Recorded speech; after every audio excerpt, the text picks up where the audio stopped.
Sean and Darren here with another Bite Size for you. And actually, since we've been launching Bite Size, we've been getting loads of questions. It's great. People from all over the world. I know. America, Poland, France, Italy, Spain down here on the coast as well. There's a lot of people down here.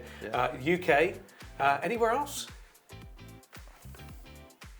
The Americans and the Eastern Europeans particularly this year so far. It's been going great, isn't it? Yeah, fabulous. Keep them coming. Yeah, very Eastern European. The first question, Bill and Wendy. No, actually they're not. They're from Stratford, but lovely to see you as well. Thank you very much for your question. We're asking a lot of people to come in with questions, and this one is quite an interesting one. What is a cash buyer?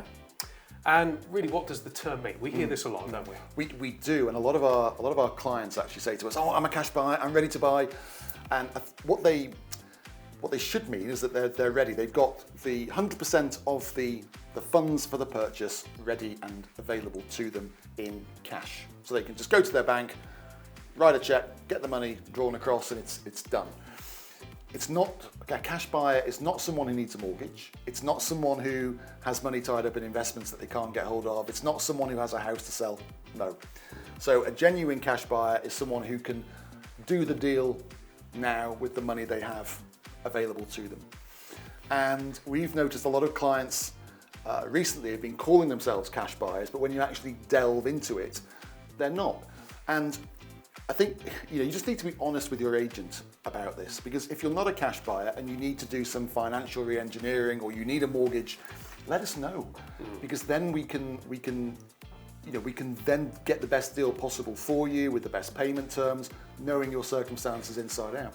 Give us a couple of pitfalls that cash buyer when it doesn't go completely right then. So what can happen?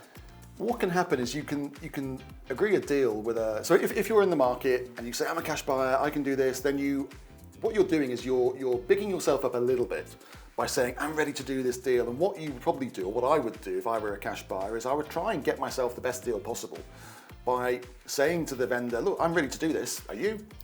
Then you make an offer that's maybe a little bit cheeky, and you try and get the property for the best possible price. But then of course, if you then turn around to your agent or your lawyer and say, actually, I can only put down 10%, or I can only put down €6,000, the rest of it's coming from a house sale in the UK.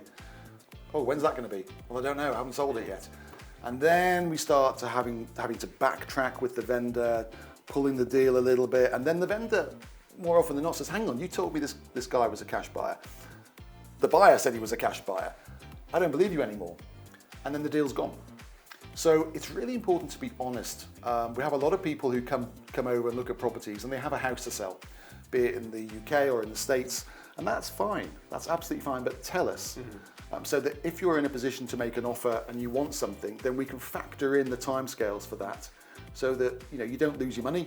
You're not getting involved in a contract where you're not going to be able to get out of it, and you still haven't sold your place back home. So yeah, and also I feel that you've got a cash buyer, you've got X amount, but it's also important for the cash buyer to know that might be the purchase price of the property, but then you've got the added fees as well. So it's important to not misunderstand what funds you've got and what could be extra as well. Absolutely, it's kind of that old debate about how much are you worth.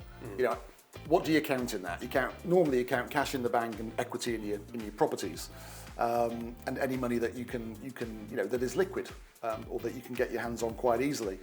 And the cash buyer thing again has become a bit of an elastic phrase, and people think of themselves as cash buyers when actually they're not. And there's nothing wrong with not being a cash buyer. There's not many people, or not a huge proportion of buyers, who can just go and grab €1 million in cash. A lot of people would actually prefer to finance part of that amount, or they would rather liquidate some other assets to be able to afford it. So there's no shame in not being a cash buyer. Not many people are. Just be honest with us, because otherwise we're in danger of brokering a deal that isn't doable, and then you lose. People think, oh, is this guy serious? Can they do the deal? And then you lose credibility. That's the word. It's always better being upfront and as honest as you can be, for us to get the best deal for you that's possible. Yeah, great advice. Bill and Wendy from Stratford. I hope that helps. Keep those questions coming in. Until the next time, see you soon.